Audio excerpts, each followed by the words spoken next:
Hi, it's Josh Boorman from Boorman Lawyers. I'm just here in the Australian Capital Territory. That's right, I'm here in Canberra, and I am just outside the law courts. The law courts, the Magistrate Court sort of behind me, and then there's the Supreme Courts over to the other side of me. But I've just appeared at the Magistrates Court. I had a high range drink driving offence. It was a very high reading at 0.205. In the ACT, they call it a level 4 drink driving offence. So it's obviously anything above the 0.150 threshold. It's the highest category, and with a reading of 0.205, clearly our client's reading was well and above the threshold, which did actually aggravate the matter for our client because the reading was so high. We appeared here actually about 6 weeks ago, and because it was a level 4 drink driving offence, it's a pretty regular procedure that the court will adjourn the matter for about 6 to 8 weeks for what they call a CADAS report to be prepared. Now, this is an independent assessment prepared by probation parole office, where our client needs to go along, have a sit-down meeting, an interview with them. There are some number of questions about their background, their employment, their attitude towards the offence, their relationship with drugs and alcohol, and then an independent assessment and report is prepared, and that's sent through to the court.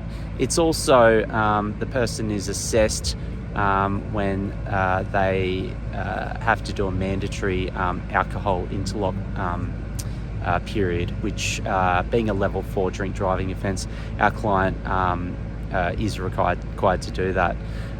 The other purpose of the CADAS report being prepared is that it's just to really investigate whether there are any ongoing issues with drugs and alcohol, so that the court can consider this and consider whether supervision needs to be incorporated as part of the court's penalty. For our client, he's 32 years of age. He's got 5 children between 2 and 9 years of age. He's married. His partner is actually pregnant with their 6th child. She's 6 months pregnant.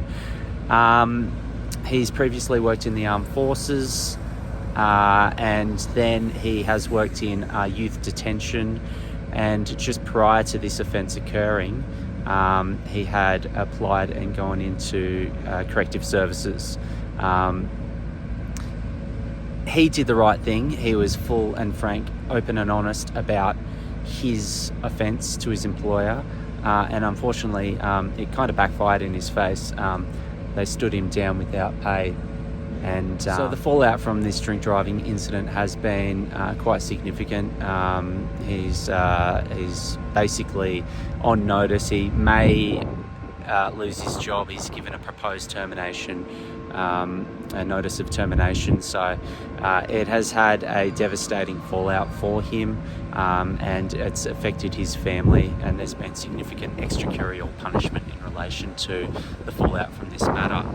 Now, the facts of the matter are this. Our client, just prior to this incident, had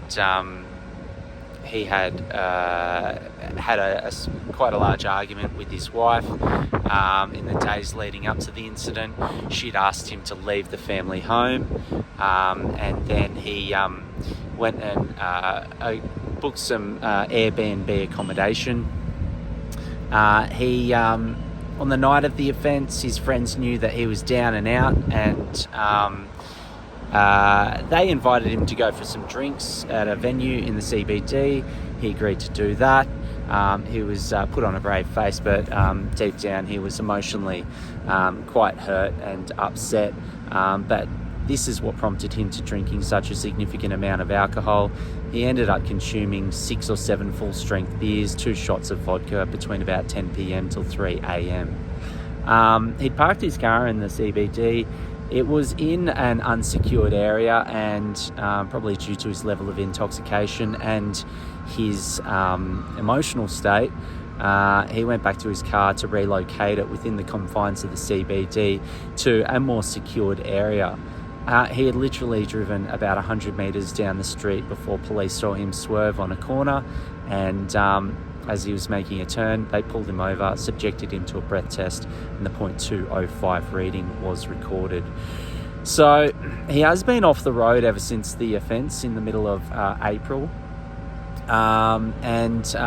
He did all the right things. He followed our instructions. He went and did a traffic offenders program.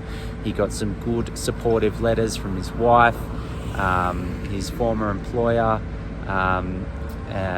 We got letters to show that he's been stood down without pay.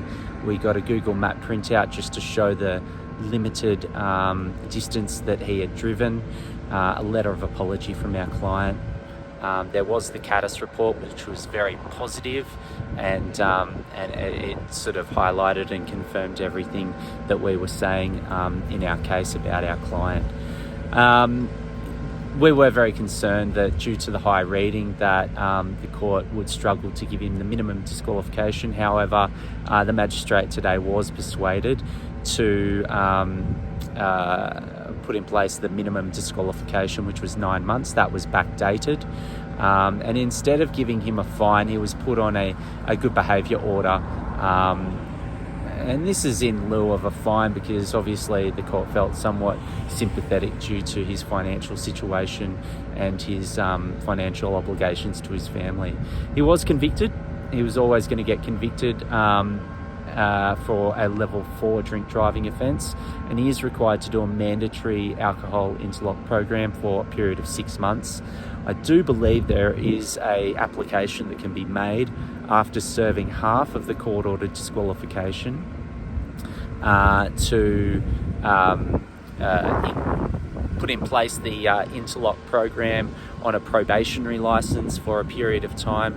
This is an application which will he can make through Access Canberra, which is the transport department here in Canberra, and it should allow him to halve his 9-month disqualification period down to 4.5 months.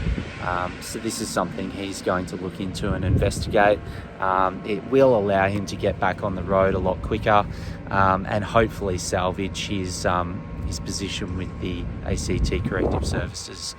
A very, very gracious and grateful client today. We really couldn't have got him a better outcome considering the facts and circumstances. And I certainly wish my client all the best. And that's the matter here today at the ACT Magistrates Court. It's a fairly cold, windy and gloomy day, being the middle or the start of July. But thanks for tuning in, and see you on the next episode. I want to thank you for tuning into Boorman Lawyers today. You can catch us at any of the usual social media platforms. Please subscribe to our YouTube channel. And if you've got any questions or queries, please don't hesitate to contact us on 1300 941 900. Hey guys, thanks for tuning into this video today. I really hope it was informative and helpful for you. There's another couple of videos below that you might want to check out that may be very useful for the process that you might be going through at the moment. Please feel free to like, follow, share, and subscribe to our YouTube channel because we've always got fresh new content coming through all the time.